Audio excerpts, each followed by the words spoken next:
Have you ever felt like your life is on fire, but no one else seems to notice? You wake up exhausted. Your calendar is full. Your phone buzzes like a ticking bomb. Yet deep inside, you're just numb. This isn't depression. It's not weakness. It's the modern burnout. And the Stoic men, the ones who truly get it, don't fight the fire. They walk away from it, not out of escape, but out of power. The city never sleeps, they say, but maybe that's the problem. Every morning, Luke woke up to the blaring alarm of his iPhone, the cold blue light already warning him of 37 unread emails, 5 Slack notifications, and a calendar booked solid from 7 a.m. to 9 p.m. He hadn't even opened his eyes fully before the first hit of cortisol coursed through his veins. Coffee replaced sleep. Hustle replaced clarity. He wore stress like a badge of honor until the badge rusted and cut too deep. He wasn't alone. You could see it in the eyes of the men on the subway, dark rings under tired expressions, the 1,000-yard stare of someone who hasn't truly breathed in weeks. They clutched their phones like life rafts, drowning silently in a flood of expectations. Productivity, achievement, image. Somewhere along the way, men like Luke traded purpose for performance, peace for pressure. But then he stopped. One ordinary Tuesday afternoon, somewhere between a budget meeting and an awkward Zoom call, Luke stood up, walked out of the office, and didn't look back. It wasn't dramatic, no shouting, no final email, just silence, a quiet choice. One step toward something he couldn't name yet, but something that felt finally like freedom. Because burnout doesn't come crashing down like a thunderstorm. It seeps in, drop by drop, missed by those too busy to notice. Until one day, the soul is parched. That was the beginning of Luke's withdrawal from the noise. Not into nihilism or bitterness, but into something ancient, something forgotten in the chaos of modern life. Stoic philosophy. And maybe you feel it too. You wake up tired. You scroll for escape. You work until your spine aches and your spirit dulls. And still, there's the gnawing sense that it's not enough, that you are not enough. You've optimized every app, hacked every morning routine, and yet you're exhausted. Not just physically, but existentially. Burned out not by effort, but by meaninglessness. Here's the thing no one tells you. You don't need more energy. You need less chaos. So Luke began to study the Stoics, not as dusty philosophers, but as men who had seen empires fall, faced exile, disease, betrayal, and death, and didn't flinch. Marcus Aurelius ruled the Roman Empire during a plague that wiped out millions. Yet he wrote not of panic, but of perspective. Epictetus was born a slave and walked with a twisted leg. Yet he taught that no man could be truly harmed unless he gave his permission. And Seneca, wealthy, powerful, tormented, wrote about tranquility like a man clinging to the one raft that hadn't sunk. Rehook. Have you ever wondered what it would be like to walk through fire and not be burned because the flame no longer touches what you've trained yourself to let go of? That's what Stoicism offered Luke. Not a way to escape the modern world, but a way to exist in it without being consumed by it. He began small. Each morning before opening his inbox, he opened meditations. One passage a day. He wasn't looking for inspiration. He was looking for instruction. And the words hit differently. When your soul is raw, you have power over your mind, not outside events. Realize this, and you will find strength. It became more than a quote. It became a compass. When deadlines piled up, he stopped reacting like a drowning man and responded like a steady sailor. When coworkers pushed their stress onto him, he didn't absorb it. He let it pass through, not cold but calm, not distant but detached from what didn't belong to him.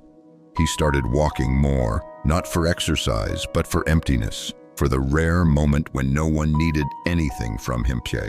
No screens, no headphones, just his footsteps, the wind, and a growing sense that maybe, just maybe, the universe didn't need him to prove anything. And slowly, something cracked open. Not everything was fixed.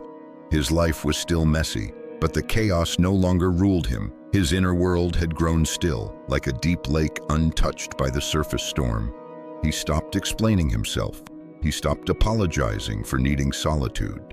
He stopped chasing approval from people too busy proving themselves to see the beauty in stillness. Instead, he built quiet boundaries. He chose what entered his mind like a guard at the gate. He wasn't perfect, but he was free. And in that freedom, something strange happened. The people around him began to shift. Some resented his calm, mistook it for arrogance.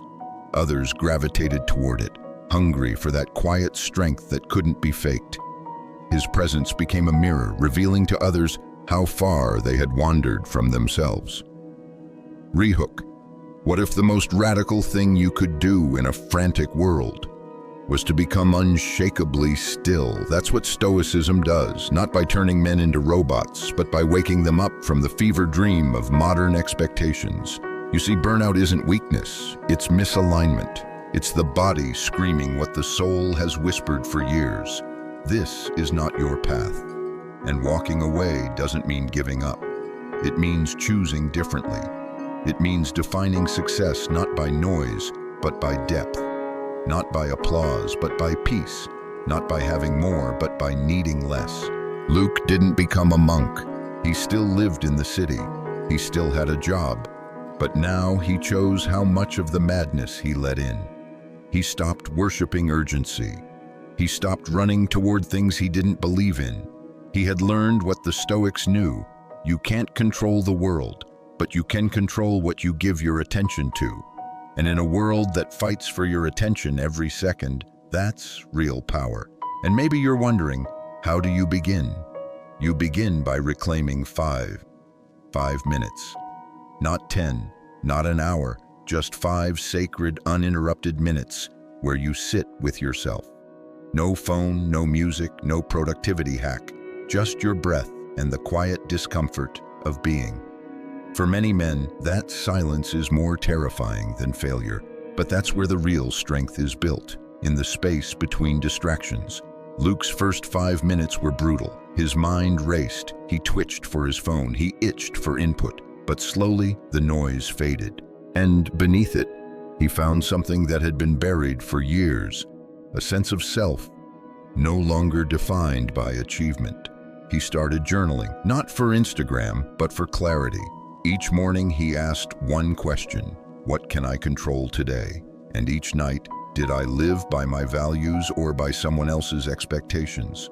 Most days the answer was uncomfortable, but discomfort is a gift when it leads to truth.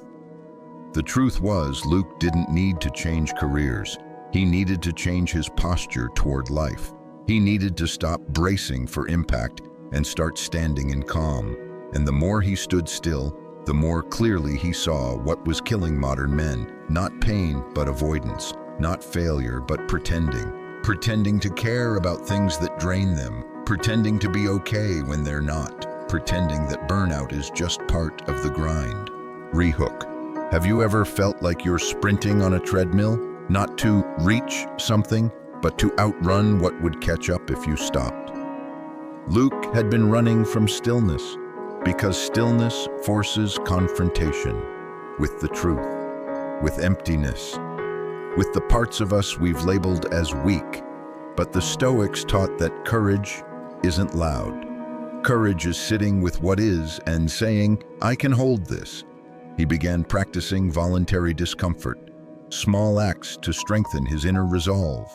Cold showers, long walks without talking, saying no when yes would keep the peace, sleeping without his phone beside him, nothing heroic. But slowly, the fortress of noise began to crumble. He remembered Epictetus's line, "We suffer not from the events in our lives, but from our judgment about them." So he started changing his judgments. The client's angry email, not personal. The delayed project, not a crisis. The crowded train, the slow Wi-Fi, the rain on a Monday morning, not worth losing inner stillness over. Because peace isn't passive. It's a disciplined refusal to be disturbed by what doesn't matter. And he noticed something else. His energy came back, not the manic energy of caffeine and deadlines, but a quiet, focused vitality that came from not leaking his soul into things that didn't serve him. He could do more by needing less. He became more effective by trying less hard to impress. He started to listen, not to others, but to his own instincts, what he needed, what he had ignored, what parts of him had been buried under layers of productivity and people-pleasing. And with every small act of awareness, he stepped further away from the burnout line. Rehook. What if the cure for exhaustion isn't rest, but wholeheartedness? Burnout often isn't from doing too much, but from doing too little of what aligns with your core. When you live divided between duty and desire, you tear yourself apart. Luke began integrating his life. Work no longer meant abandoning his values. Rest no longer meant guilt. He created rhythms that honored both his masculine drive and his human need for slowness. He began asking before every decision, does this drain me or deepen me? That one question changed everything. He stopped going to social gatherings that felt like performance. He stopped engaging in shallow debates online. He stopped explaining himself to people who only listened to reply. He started sitting on park benches and watching clouds move. He called old friends just to hear their voice. He walked through bookstores without needing to buy a single thing. He began to live, really live, without performing. And ironically, his presence became more powerful, not because he did more, but because he radiated less need. He wasn't trying to be seen. He simply was, and people noticed.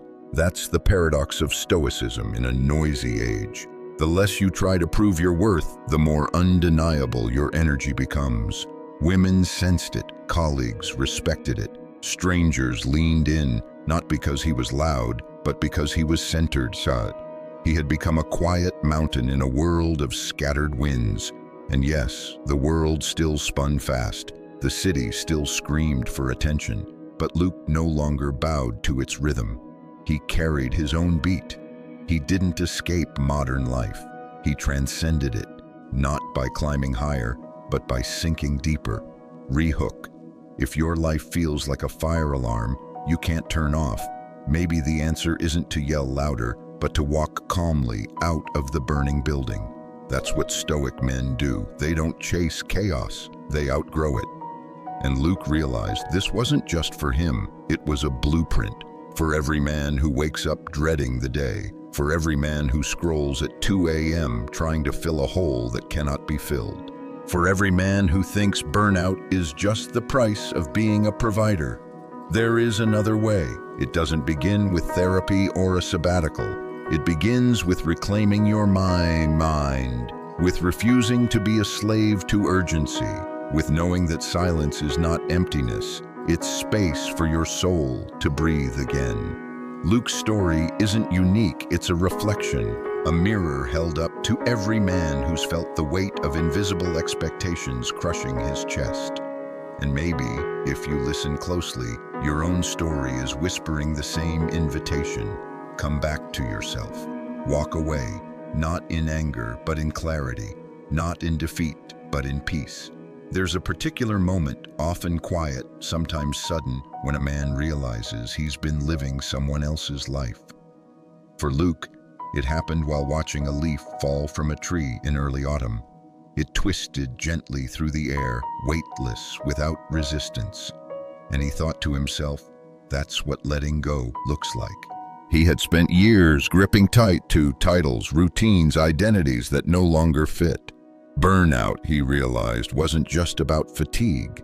It was about friction, moving endlessly against the grain of who you really are. The modern world had taught him to grip, chase, hustle, and endure, but the Stoics reminded him nature does not hurry, and yet everything is accomplished. He began observing the natural world more.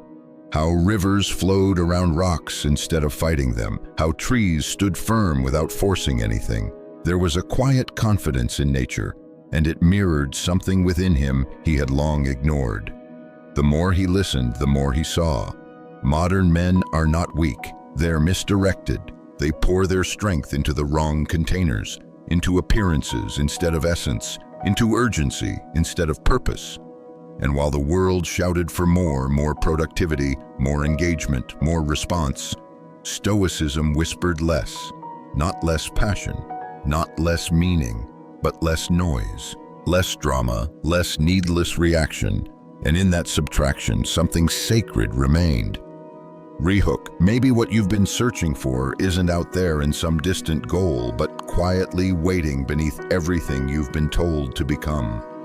Luke began to apply this in his relationships. He stopped being available to everything and everyone, not out of selfishness, but out of clarity. He realized that being overly accessible was draining his integrity. He used to think being a good man meant being constantly responsive, endlessly agreeable, always saying yes. But the Stoics had a different definition. A good man is one who lives in accordance with nature, his nature, one who chooses virtue over validation, who acts justly, speaks honestly, and lets go of the rest. So he started saying no, not with cruelty, but with calm.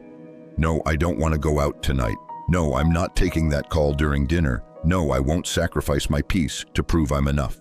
And the world pushed back, as it always does when you break from its demands. Some people called him distant. Others misunderstood his silence. But a few recognized the strength it takes to choose solitude in a society addicted to noise. And Luke realized that walking away isn't about quitting life. It's about quitting the life that isn't yours. He didn't disappear. He just stopped apologizing for needing space. He stopped explaining his healing. He stopped outsourcing his worth to results, reactions, or reputation.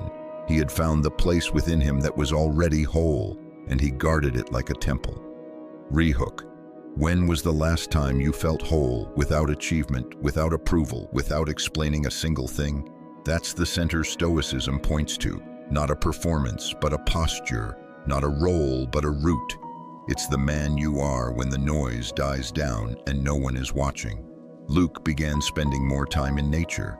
He'd drive out of the city, find a quiet trail, and just walk. No podcast, no destination, just the rhythm of his breath and the trail beneath his boots. In those hours, he reconnected with something primal, something sacred. He understood what Marcus Aurelius meant when he said, "Nowhere can man find a quieter or more untroubled retreat than in his own soul." The outer world remained chaotic. Deadlines still existed, traffic still clogged the roads. But inside, he had cultivated a place of refuge. And that made all the difference. You see, Stoicism doesn't ask you to abandon life. It asks you to engage with life differently, with more presence, with more principle, with less attachment.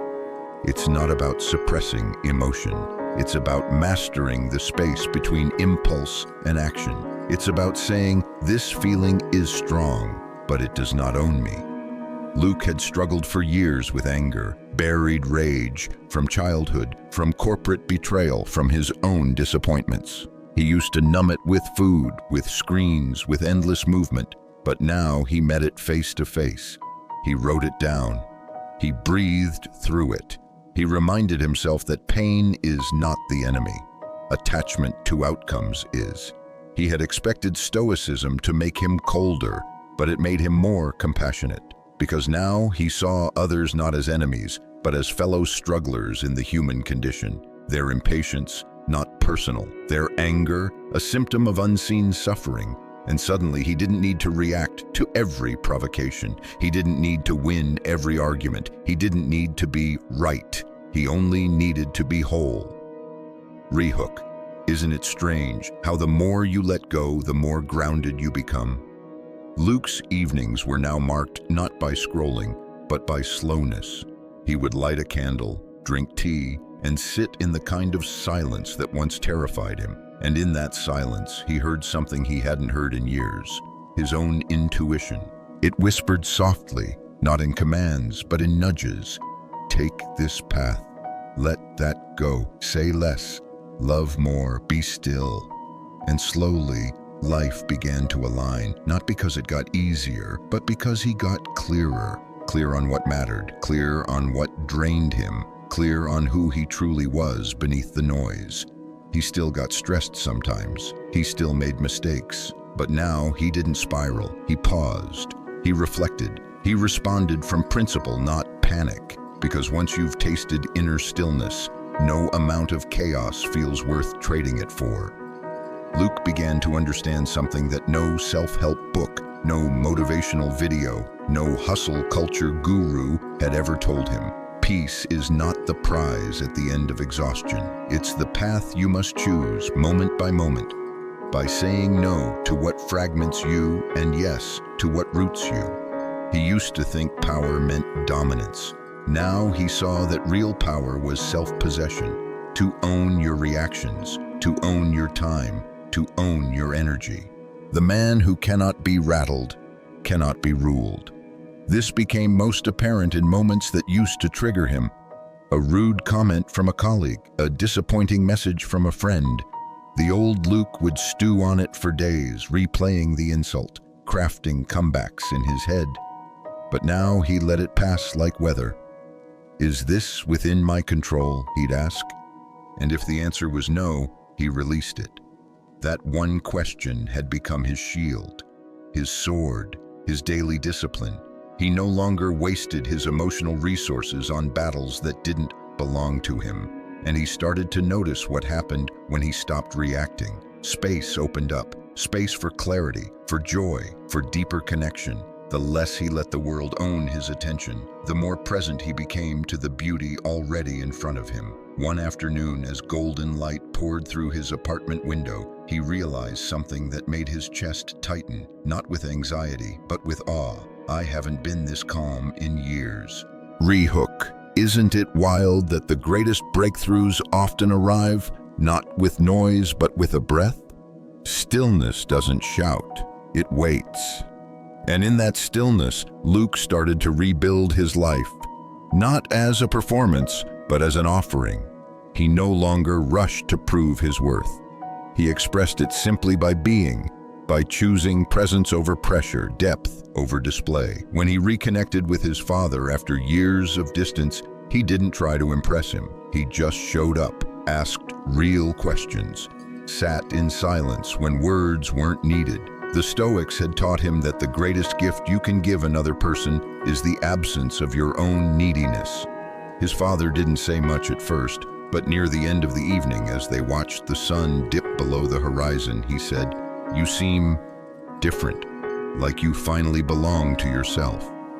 Luke smiled. He did, because once you belong to yourself, no one else can rent space in your mind without your permission. This didn't make him a saint. He still had dark nights, restless thoughts, questions without answers, but now he met them with strength. Not the loud kind, the silent kind, the kind forged in daily choices, the kind Marcus Aurelius meant when he wrote, "Waste no more time arguing what a good man should be one." Luke was no longer chasing an identity. He was embodying it, and that changed everything. Rehook. What if your life's real transformation isn't found in chasing more, but in returning to less? Fewer obligations, fewer distractions, fewer lies. He noticed how much of his previous life had been built on lies he told himself. That success required suffering, that rest meant laziness, that people would only love him if he stayed useful, that emotions made him weak. The Stoics didn't deny emotion. They simply refused to be enslaved by it. He began letting himself feel, not perform, not suppress, but feel without judgment. Grief, when it came, was welcomed like an old friend. Anger was noted, but not acted on. Joy, when it showed up unexpectedly, was received without guilt. This was self-mastery, not dominance, not suppression, but harmony. He thought of it like tuning an instrument. Every day, life would knock him slightly out of key, and every evening with his journal, with a walk, with silence, he'd tune himself back. He had become his own refuge, and in doing so, he inspired others, not with motivational speeches, but with quiet example. Men at work began asking him questions. How do you stay so calm? You don't seem fazed by anything anymore. What changed? He never pointed them to a secret formula, just a few words. Start with your mind, then guard it like your life depends on it, because it does. Rehook. The world wants your attention, your peace, your energy, but only you can decide what you give it access to. Luke's mornings became sacred. No phone before sunrise. A simple ritual. Stretch, breathe, read one Stoic line, reflect on it. Let it shape how he met the world. Some days the line struck him like lightning. If it is not right, do not do it. If it is not true, do not say it. Other days it whispered gently, reminding him that even the most mundane actions, washing dishes, writing an email, walking to the store, can become training grounds for presence. And isn't that what Stoicism really is? Not an escape from life, but a re-engagement with it, on your terms, with your values, from your core. Luke didn't retreat to the mountains. He didn't abandon responsibility. He simply remembered who he was beneath all the layers of noise, and then chose again and again to live from that place. It wasn't flashy, but it was real, and that made it unshakable. Somewhere in the middle of an ordinary week, Luke realized he no longer needed a reason to be calm. He simply was. There was no special occasion, no great achievement. Just a moment in his kitchen, coffee brewing, window open, soft wind brushing through the curtain, and in that moment, without effort, he felt whole. He had stopped living life like a series of emergencies. The inner fire that once burned wildly had become a steady flame, quiet, controlled, alive. That flame had been fanned not by adrenaline, but by awareness. And that's what most men today don't realize. You're not burned out because you're weak. You're burned out because you're distracted from yourself. Luke used to believe he had to earn rest. That peace came after the battle. But the Stoics flipped the script. Peace is the strategy. It's the position you take before life's battles begin. He no longer prepared for meetings like a warrior facing war. He entered them with presence, with clarity, with no agenda but truth. And because of that, people listened to him differently. Not because he spoke louder, but because he no longer needed to prove anything. Rehook. What if real leadership isn't about control, but about composure? One day, during a tense business negotiation, a colleague snapped at Luke, publicly, emotionally. The room tensed, all eyes turned to him, but he didn't flinch. He simply breathed, tilted his head slightly, and asked, "Is this how you want to solve the problem?" It wasn't arrogance, it was presence. And presence breaks tension like light breaks darkness. That moment wasn't taught in business school, but the Stoics had trained him for it, for the ability to stand in fire and not burn, to feel the heat without becoming it. He had learned the rarest modern skill, non-reaction. In a world of hair-trigger opinions, instant outrage, and dopamine-fueled decisions, the man who can pause is the man who holds power. And this pause didn't make him soft, it made him surgical. He now acted from values, not from mood. He didn't waste time debating opinions that led nowhere. He didn't scroll for arguments. He created inner space so wide that pettiness could not enter. Rehook. Imagine your mind like a temple. Who and what do you allow through its gates? Luke had also begun mentoring younger men, not formally, but in quiet, unassuming ways. One was a 24-year-old analyst on the brink of quitting, sleepless, anxious, chasing metrics he couldn't feel proud of. Luke invited him to lunch. They talked about goals, about stress, about the fear of falling behind. And then Luke said something the young man had never heard in corporate culture. "You are not your numbers. You are your choices." The young man blinked, as if someone had just handed him a key he didn't know he needed. Luke didn't preach Stoicism. He lived it. That was enough. He had become an anchor in a world full of drifting men, not perfect, not unfeeling, but grounded. And the truth is, that's what most men are aching for. Not escape, not luxury, not applause, just ground. A place to stand that doesn't shift with every trend, every opinion, every demand. Luke had found that place inside himself, built it with morning silence, sharpened it with daily reflection, protected it with boundaries, and softened it with compassion. And the more he lived from that place, the more he noticed that burnout wasn't just a personal issue.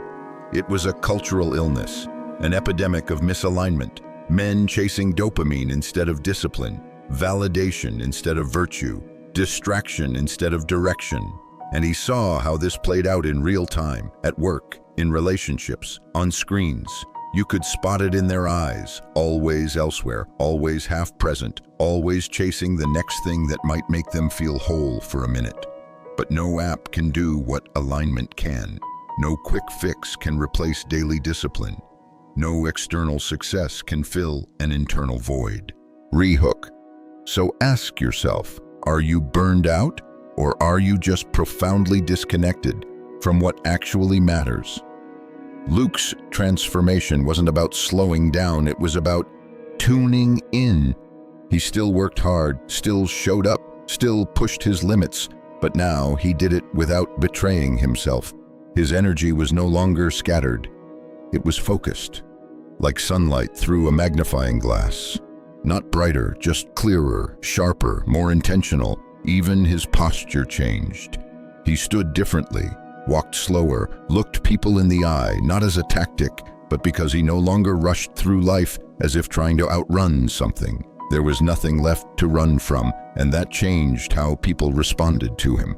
They trusted him more, opened up more, because people feel when you are rooted in something deeper than performance. Luke had become what the Stoics would call a man of euthymia, inner cheerfulness, quiet confidence, a soul undisturbed. Not because life stopped challenging him, but because he no longer needed life to be easy in order to feel strong. Luke's evenings had become rituals of return, return to breath, return to awareness, return to himself. He no longer numbed out with TV he didn't care about or conversations that drained him. Instead, he read slowly. Sometimes a single page of letters from a Stoic was enough, not for information but for integration. He would read a line like, "He who is brave is free," and sit with it, not as a concept, but as a challenge. Am I brave enough to walk away from the things that bind me? Brave enough to live quietly in a world that rewards loudness? Brave enough to hold peace without needing permission? The old version of Luke had confused comfort with safety. He thought burnout meant he was weak, until he realized it was the cost of ignoring his deepest values. And those values had never changed. They had just been buried under layers of performance. That's the subtle tragedy of modern burnout. It doesn't come from being broken. It comes from being misused. From using your strength in the wrong direction. From saying yes when your soul screams no. From staying silent when your truth aches to be spoken. Rehook. What if your exhaustion isn't a signal to push harder, but a whisper from within, begging you to live aligned? Luke had also learned something crucial. Boundaries are not walls. They're gates. You don't use them to shut the world out. You use them to protect what's microed within. He no longer answered every call. He no longer responded to every request, not out of indifference, but out of reverence for his time, his presence, his inner clarity. People respected it, even when they didn't understand it, because his no carried weight now. It wasn't defensive, it was deliberate. And when he said yes, it meant something. He noticed something else too. He no longer needed the world to slow down. He had slowed himself down enough to move through it differently. He could walk through Times Square, horns blaring, lights flashing, and still feel like he was moving through a quiet forest. Because calm is not the absence of noise. It's the mastery of where you place your focus.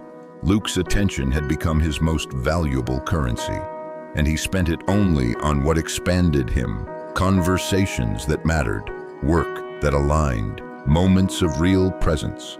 The rest, he let pass like clouds. Rehook. Imagine how your life would change if you treated your attention like gold and guarded it accordingly. Luke's relationships deepened. He stopped trying to be interesting and started being interested, not in surface details, but in someone's inner world. He listened like his presence alone could create healing, and often it did. Because when a man becomes grounded, he gives others permission to exhale. People would come to him with problems, expecting solutions. But he rarely gave advice. Instead, he asked questions like, "What are you pretending not to know? If you weren't afraid, what would you do? What would this look like if you weren't trying to please anyone?" These weren't Stoic quotes. They were Stoic practices, tools for clarity, weapons against self-deception. And that's where Luke's journey had led him, not to some distant summit, but to a quiet confrontation with truth. Over and over again, he no longer feared hard truths. He sought them out. Because with every truth faced, a layer of burnout peeled away. He was no longer carrying the weight of pretending. Rehook. There is no heavier burden than the one we carry to appear strong while silently breaking inside. Luke wasn't breaking anymore. He was breaking open to life, to beauty, to pain, to presence. He began noticing the small things, the texture of morning light on brick walls, the sound of leaves brushing the sidewalk, the warmth of his coffee cup against his palm. These weren't just poetic moments, they were anchors, reminders that life isn't waiting at the finish line, it's pulsing here, now, in the spaces we rush past. He understood now that burnout wasn't just a condition of exhaustion, it was a consequence of speed, and slowing down wasn't weakness, it was mastery.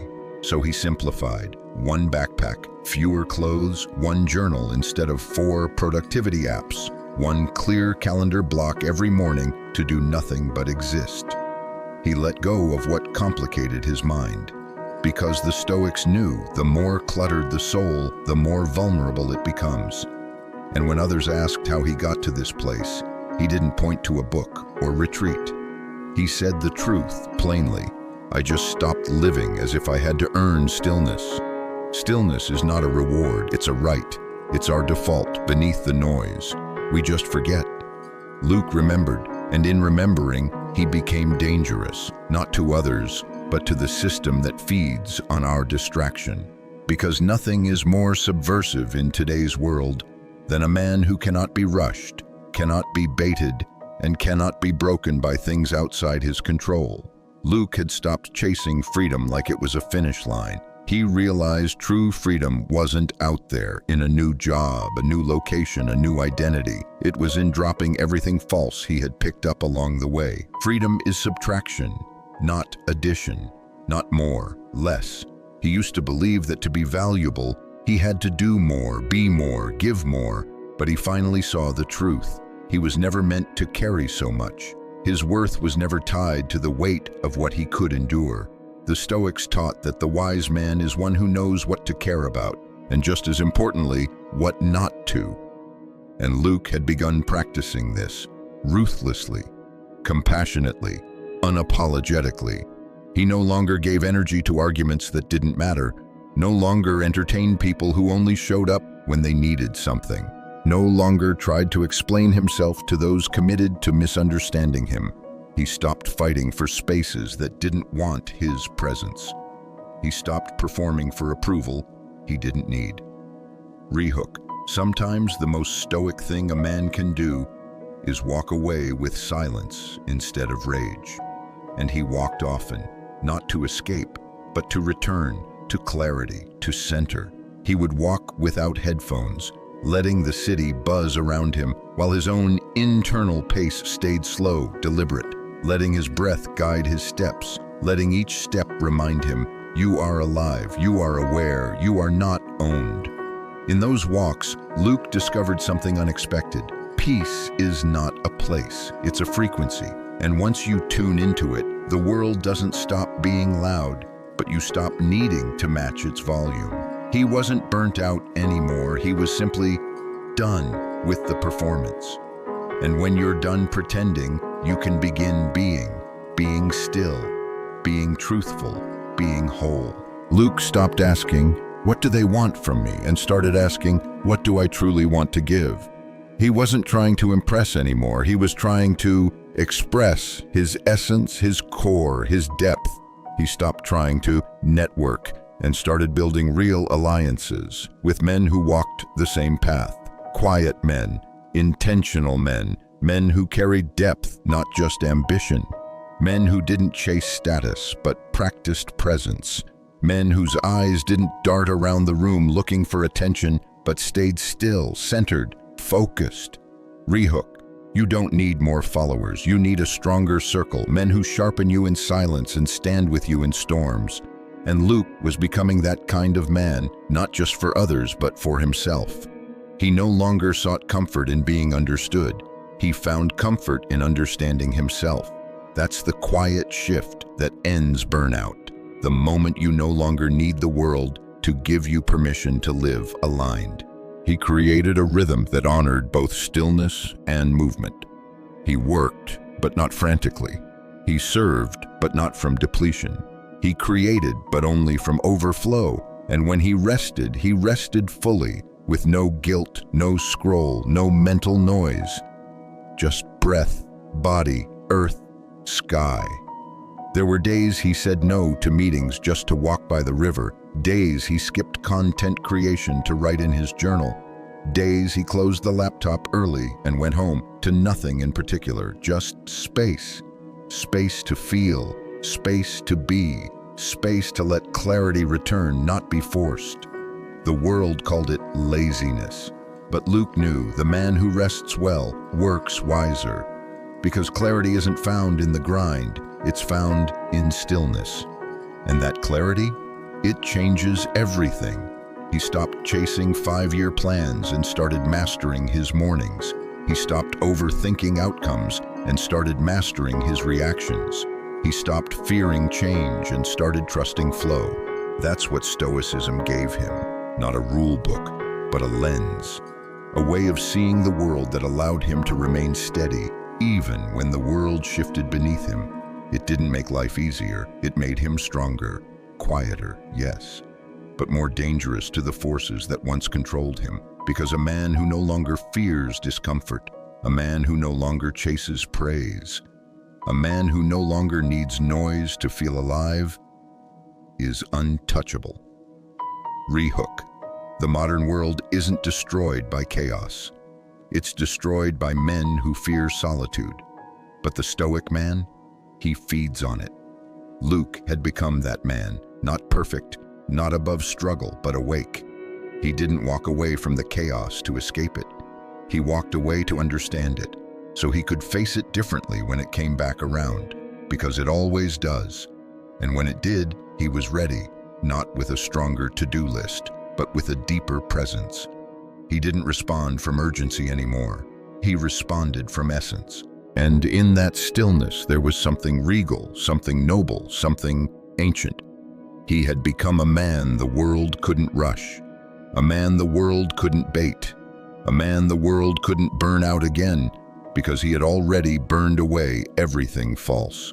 He had finally come home to the man he was before the world taught him to perform. It was a strange thing, this new version of himself. Luke used to fear being invisible. Now he welcomed it. He used to crave being heard. Now silence was his sanctuary. He used to chase validation like a thirsty man chasing mirages in the desert. Now he walked away from it with quiet dignity. The more he simplified, the clearer he saw. He realized the burnout was never about work. It was about misalignment. He had spent years doing things he didn't believe in, saying yes when he meant no, being who he thought he had to be. That's what broke him, not the effort, the betrayal of self. And that betrayal had been subtle, polite, socially accepted, but deeply corrosive.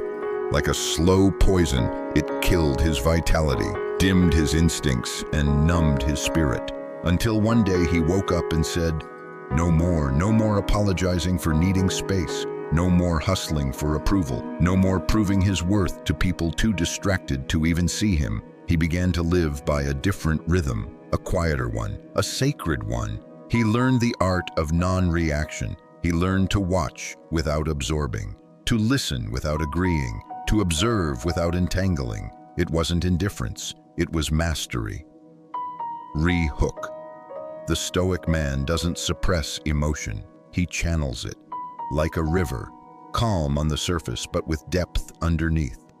There were moments when the old patterns returned, urgency, tension, the need to be on. But now he noticed them without clinging. He observed the noise without being consumed by it. When coworkers panicked, he breathed deeper. When others argued, he paused. When life threw chaos his way, he didn't fight it. He absorbed it, like a mountain absorbs wind. Because Luke knew now, presence is not passive. It's power under control. He didn't need to shout to be heard anymore. He didn't need to rush to keep up. He didn't need to prove that he was a leader. He was in how he moved, how he paused, how he chose restraint over noise. He became the kind of man you respect without understanding why. The kind of man whose silence says more than most men's speeches. And people noticed.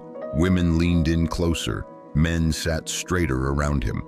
Leaders sought his opinion not because he spoke often, but because when he did, it mattered.